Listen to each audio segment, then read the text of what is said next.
Hello everyone, welcome to my new video series about API management. Today we're going to start with the first video. We're going to publish an ASP Core Web API to our API management.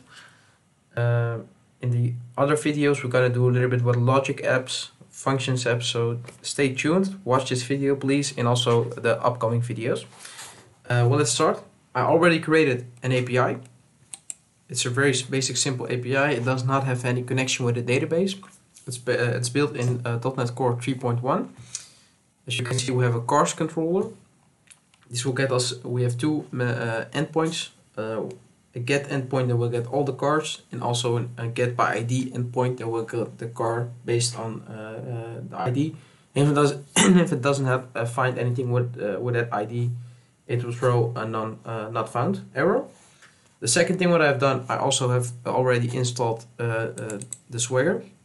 As you can see, here are the lines. You can also run it locally.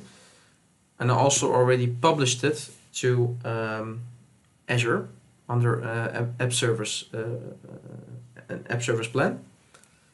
As you can see, here we have our get method. We try it out, execute. You see it returns a list of cars. Well, that's nice. Now we're going to go to the Azure portal. Let's go to our Azure portal. As you can see, we have our resource group, and here we have our car rental API.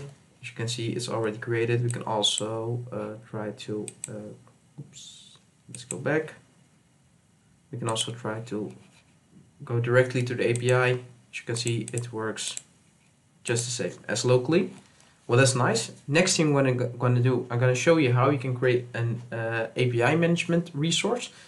I'm not going to create it again because I already created it, and it takes a little bit of a long time. It almost took up to 45 minutes, so I'm not going to do it again. Also not going to waste your time again. So that's that.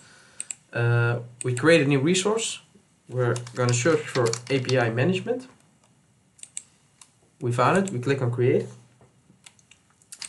We choose a resource group, RG car rental, region, I'll choose West Europe. We give it a name, API management, car rental, something like that. An organization name, car rental, the best. An email address. We choose. I have chosen the pricing tier for developer, so no SLA. I did enable application insights. The rest of the setting I just kept them as they were.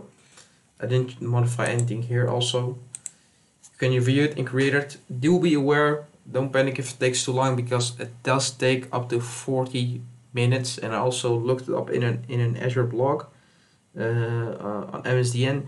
Also, most people were having the same issue, and the reason was because somewhere in the background it takes a lot of time to create some resources that API management is depending on. So that's that. So I already have created my API management resource.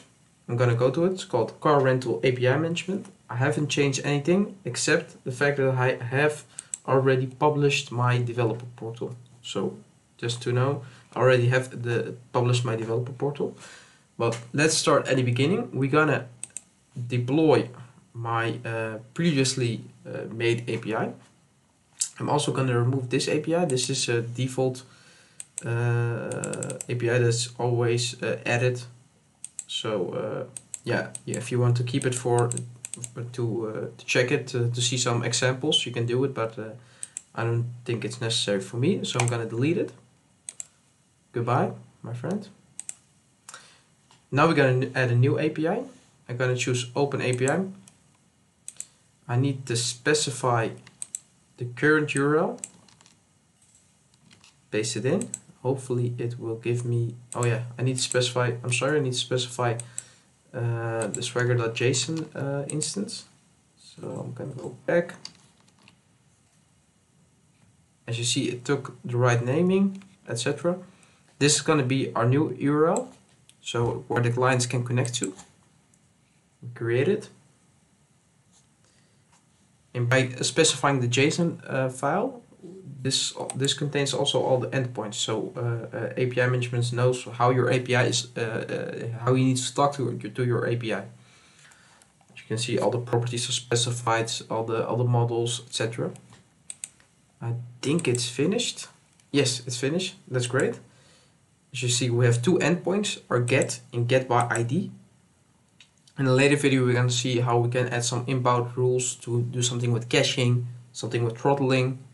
But for now, we're going to keep this video small and short, and we're only going to test our endpoint. So let's go back. We go to test. As you can see, it already filled in our subscription key. So we have no hassle with that.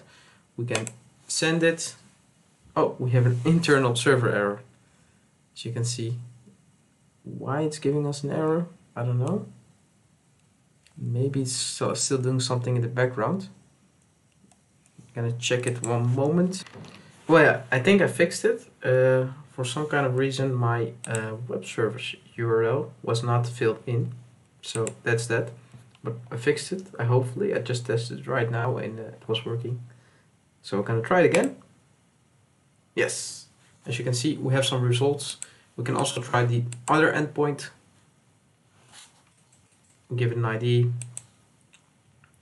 And it returns a car. That's very nice. Thank you for watching. Please like, share, subscribe, and please follow my upcoming videos where we're gonna do some more fun stuff with API management. Thank you and have a nice day.